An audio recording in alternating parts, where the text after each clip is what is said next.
შეიმუშავა კანონპროექტი რელიგიური გზნობების შეურაცხყოფის შესახებ. რამოდენიმე წელია სიტყვისა და გამოხატვის თავისუფლების საბაბით პერიოდულად ხდება ფარული თუ ღია შეურაცხყოფა საქართველოს მართლმადიდებლური ეკლესიის მიმართ. გაურკვეველი თუ გარკვეული ჯგუფები ღიად თუ ფარულად ახორციელებენ რელიგიური სიწმინდეების, რელიგიური სიმბოლოების და სასულიერო პირების შეურაცხყოფას.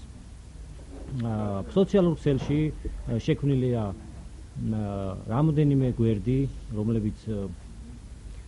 რომელთა ძირითადი დანიშნულება ღვთისგმობა, შეურაცხყოფა სიმბოლოების, სასულიერო პირების და აი ამ კანონის არ მიღების შემთხვევაში შეიძლება ვიხილოთ დაპირისპირება რელიგიურ ნიადაგზე.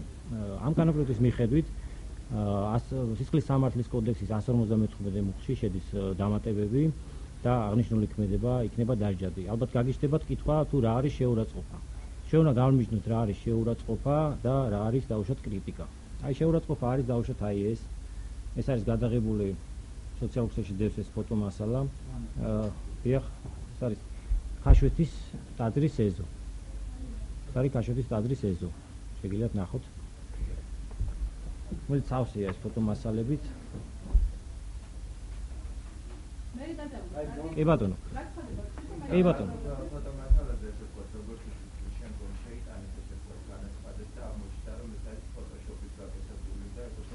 კი ბატონო. კი ბატონო. კი ბატონო, აქ უამრავი მასალაა, კიდე ზოგი ისეთი არაკორექტულია, უბრალოდ თავი შევიკავე აქ წარმოდგენისგან და შეიძლება კონკრეტულ ერთზე ვთქვათ, რომ ასეა, მაგრამ ყველაზე ვერ ვიტყვი. პირდაპირ არის ნაჩვენები. ეხლა რაც შეეხება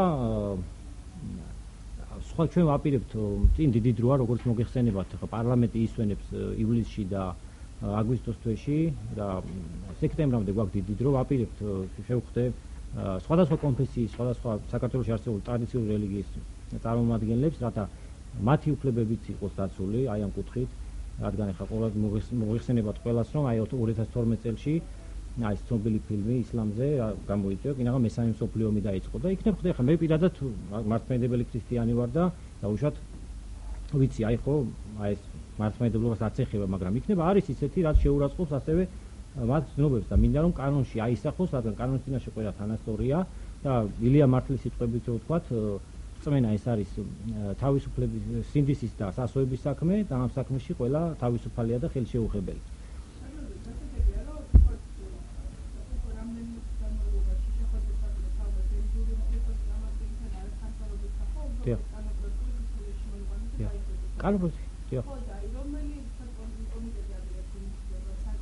მოგახსენებთ, ჩვენ გვაქვს ახლა თავ შევიკავებთ დასახელებისაგან, ჩვენ გვაქვს კომიტეტთან არ ვაპირებთ პეტიციის სახის შეტანას, ჩვენ ვაპირებთ ინიცირებით უფრო მარტივი ხერხი არსებობს, რომ გარკვეულმა დეპუტატმა საკანონმდებლო ინიციატივის სახით წარადგინოს, ანუ ეს უფრო მარტივად ხდება. კი, გვაქვს უბრალოდ ამ ეტაპზე თავ შევიკავებ დაკონკრეტებისაგან.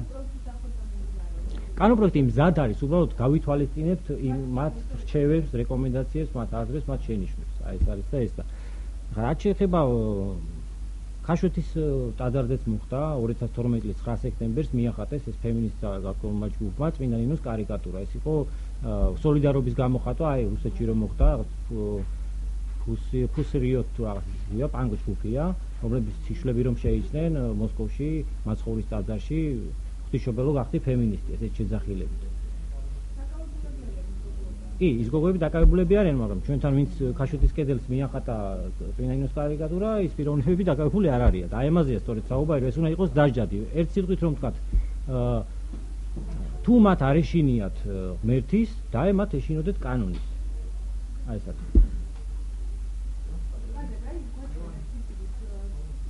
ფოტოები? კი ბატონო. კი ბატონო.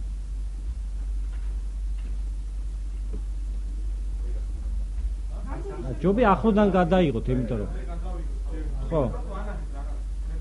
კი ბატონო, აი ეს კადრი დაუშვათ. აი ღვთისმშობლის კადრი დაუშვათ.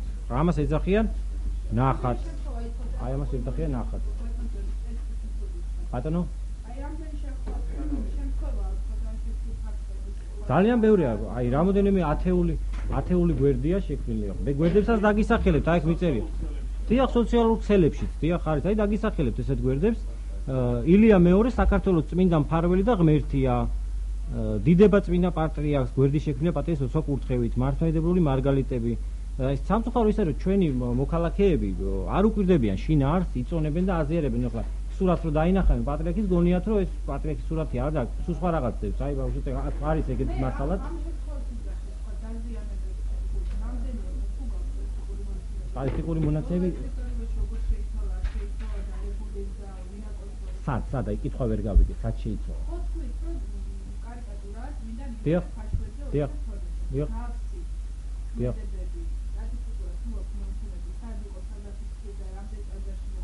არა, ეხლა სტატისტიკური მონაცემები ამაზე არ არსებობს, იმიტომ რომ ამას კვლევა არ ჩატარებულა. აქ უბრალოდ ფაქტები, კი ბატონო, არა. არა, ციფრები არა, ციფრები მაგასთან დაკავშირებით არა.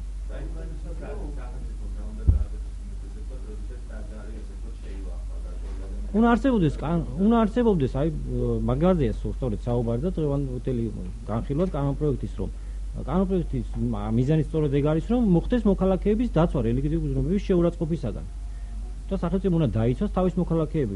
ჩვენ ხო ვიცავთ ყველას უფლებებს, ეროვნული უმცირესობების უფლებებს და ასე შემდეგ ასე უნდა დაატო მართლმადიდებლების უფლებები და არა მარტო მართლმადიდებლების, ყველა რელიგიური ისლამის შეურაცხყოფის და აჰმადიანების უნდა იქნენ დაცული და ყველა. სხვადასხვა აი სამთავისში რო ხდება ეხლა ეს ფაქტი. აი ამაზე არსებობს სპეციალური მუხლი. აი ამას არ ჭირდება ახალი მუხლის შემოდანა. სისხლის სამართლის 155 მუხლს წაგიკითხავთ. ეხლა აი რა ხდება. რელიგიური წესის აღსრულებისთვის უკანონოდ ხელის შეშლა, ღვთისმსახურების ან სხვა უკანონოდ ხელის შეშლა ძალადობით ან ძალადობის მუხარით, ან და თუ მას ახდა მორწმუნისა ღვთისმსახურის რელიგიური გზნობების შეურაცხყოფა, იჯება ჯარებით ან გამასწორებელი სამუშაოთი ვადით 1 წლამდე, ან და თავისუფლების აღკვეთით ვადით 2 წლამდე. ამაზე უკვე არსებობს. ანუ ღვთისმსახურებაში რაც ხდება ახლა სამთავისში, ამაზე არსებობს. ხო და აი ამაზე არ არსებობს და ჩვენ გვინდა რომ კანონის ფარგლებში ხა, იმიტომ რომ აი Facebook-ში სოციალურ ქსელებში დიახ, სოციალურ ქსელებში ახლა როგორ ხდება, იცით, ძალიან ისეთი ფონია ახლა შექმნილი, რომ ადამიანი ახლა ძალიან ბევრისთვის გაიგივებულია ღმერთის შეურაცხყოფა, ოჯახის შეურაცხყოფასთან, ხო, ძალიან მორწმუნეები არიან ჩვენთან და ამის ნიადაგზე არ არის გამორიცხული რომ რაღაც დანაშაულიც მოხდეს, ხო? შეიძლება ნერვებს აყვეს ადამიანი და რაღაც ძალადობა ჩაიდინოს და ამიტომ სახელმწიფომ უნდა დაიცვას. და სახელმწიფომ უნდა დასჯადი გახადოს ეს ქმედება. დიახ.